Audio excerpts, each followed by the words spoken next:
সোনার বাংলা এক্সপ্রেস আসতেছে লাকসাম রেলওয়ে জংশনে এবং থ্রু যাবে ফুল স্পিডে। প্রথমবারের মতো আমার কোনো শর্টস ইউটিউবে সোনার বাংলা এক্সপ্রেসের সাথে Laksam railway junction.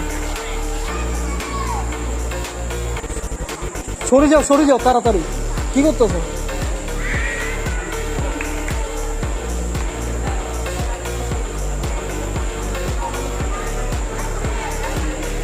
Direct train.